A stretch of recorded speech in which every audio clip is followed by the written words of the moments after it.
Number one is all about just carefully analyzing this chart and making sure you understand what question is being asked and then looking at the chart to provide the answer. For number two, we are given a chart that has the frequency of people for each of the age groups, and we want to find the relative frequency. So what we're wanting to know here is what percentage falls into each group. So there's 50 total people in this chart here, so you would take each group and divide it by 50. So 8 out of 50, forgot my division sign, 8 out of 15 is 16%. 5 divided by 50 is 10%, and so on. And so you can fill in the relative frequency chart. The first question is just asking how many are in a certain age group. What relative frequency is that? You would copy it down. The second part is asking about a combination here. For this question, what percentage of new youth members are age 12 or older? 12 or older would include this group, 12 through 14, and also this group, 15 through 17. So you do want to add those two percentages together to get the relative frequency of everybody who is 12 or older. And 52 plus 16% gives a total of 58%. For number three, we start out with a table of data. And first you have to create the frequency distribution. And so here's all the different numbers of potholes that a stretcher road can have. And so you just need to go over here and count how many times the number 1 occurs, how many times the number 2 occurs, and so on, and create your frequency distribution. You can kind of check your work by making sure all these numbers add up to how many total numbers there are in the original data. Then solve the relative frequency just like we did in problem 2. So for example, you're going to take every single one of these numbers and divide by the total, which was 35. So for example, what is the relative frequency for one pothole? It would be 11 divided by 35. So there's 11 that have one pothole, 35 total. And so your relative frequency rounded to 2 decimal spots is 0.31. So continuing down, you have to answer a few questions about relative frequency. The first one is just asking you to pick a number from the chart. The second one is a combination again. So this question says, what percentage of the stretches of highway have 5 or more potholes? So that would include having 5, having 6, or 7 potholes. So you would need to add those 3 frequencies together to get the probability of 5 or more. And then a histogram has all the different options on the bottom axis, the x-axis, and then how many times that particular, or the frequency for that particular outcome is the y-axis. So you can see the number of times that one pothole occurred was 11, so it has the tallest bar graph all the way up to 11, and the number of times 2 potholes occurred was 5, so it only goes up to the size 5, and so on. So you'd want your frequency histogram to mirror these numbers for the height of the bar.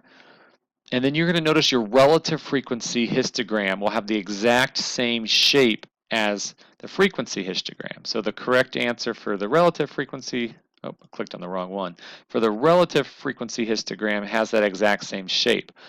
Again, our x-axis is the different possibilities. This time the height of the bars is the probability or the relative frequency for each of the different outcomes. But the overall shape of the histogram is exactly the same.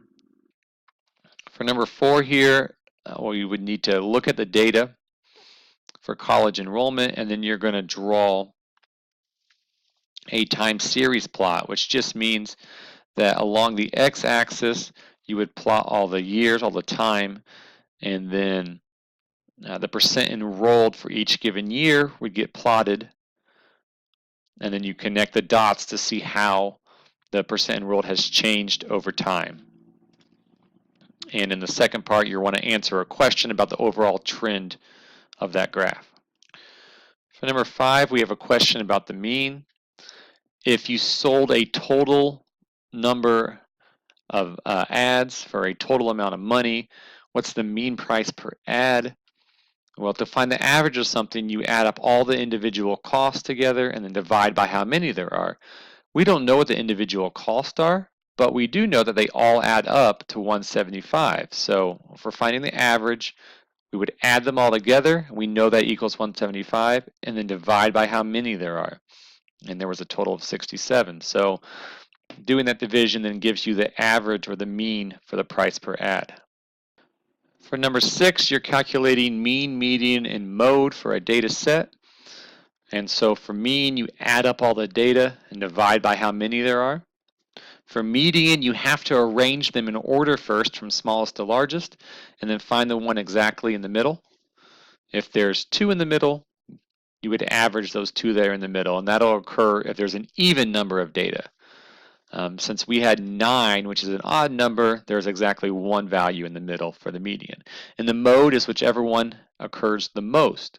Now, I'm going to show how to do this quickly in Excel. I really encourage everyone to use Excel. So I click that button and hit copy to the clipboard. So now I have all the data in Excel. If you use the equals average, select your data, and then close the parentheses, it finds the mean or the average for you. If you do equals median, open your parentheses, select the data, close parentheses, it will find the median of the data for you. And then I believe it's mode.mult. This one's not as useful. You can just look at the data and see that 4100 occurs twice and no other value does. But if you had a large, big table of data, it would be useful to use the function to find which value occurs the most. And Excel will look through and it finds the one that occurs the most often, that is the mode. For number 7, we have some data here about how many hours per week do you typically work outside the home. That's what this example is. You want to start by creating a frequency histogram. So if we're looking at our options here, it looks like we're dividing into buckets.